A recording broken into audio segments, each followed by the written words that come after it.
Hello folks, my name is Polis, and today we're going to look at 5 weapons that I believe that should get a buff or a rework.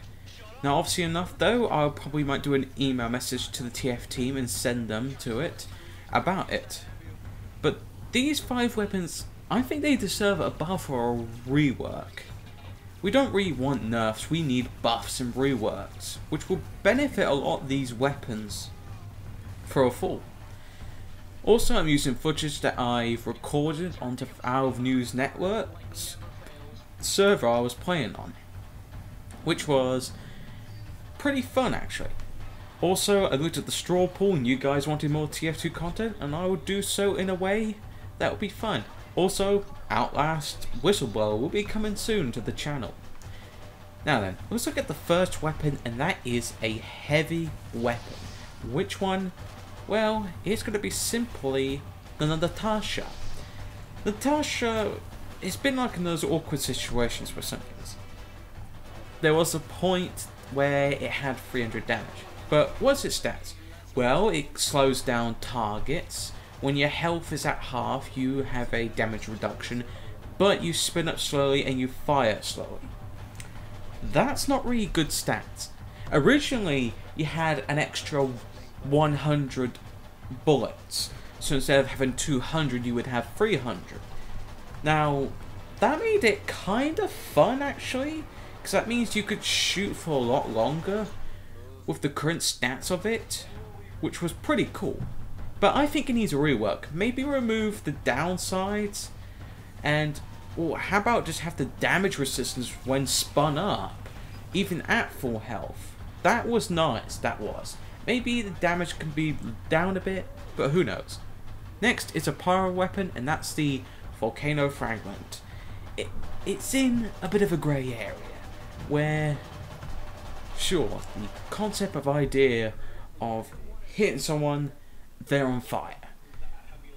And obviously that is the stat, but the downside is 25% damage penalty. A lot of people rather use the flamethrower or the flare gun. Now if the volcano fragment did slay mini crits, then maybe it would be a more viable weapon, because every time you hit a player if they're on fire, you do mini crit damage. That would give it a leg up. It could be more of an upgrade to stock or upgrade to the extinguisher. Well, I guess a downgrade, but yet again, who knows? But it would be an interesting stat nonetheless. It needs a good buff. Now, another weapon I used recently, the short stop. This weapon, the shove mechanic is good, but I think it needs a bit more rework or a buff. And maybe just a rework in a whole, really. But it does need some thinking of for this weapon. The idea of shoving someone is good, but the radius is a bit close, like a melee distance. Maybe you can do it a bit more further. Maybe if you shove someone, they are affected to be hit with mini crits. So like with the Liberty Launcher, you launch someone in the air. Wait, no, that's the direct hit. Well, you guys probably get the picture, but it needs a rework or a buff. That is for sure what it needs. Now, this next weapon is a medigun, and you probably know which one I'm talking about. The I can't remember its name now because I barely used it. This weapon, I believe, needs a rework.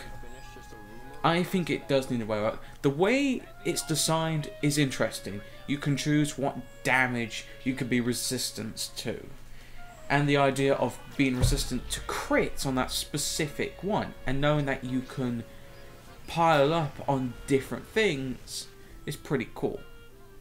Either it can either be reworked in a different way, vaccinator, there we go, or give it a buff that might help the weapon to be more viable, rather than something that's not going to be used anymore. Which, it's a good weapon, but it needs a good buff or a rework. That is for sure. Now the last weapon we're going to look at is another scout weapon, and that's a scout's primary, and it came out at gunmetal. and that is the Backscatter. I think it needs a bit of a buff or a rework to be more of a viable scattergun. The concept of getting mini crits behind targets is cool, and I will admit it, there are some moments where you can get some pretty good kills.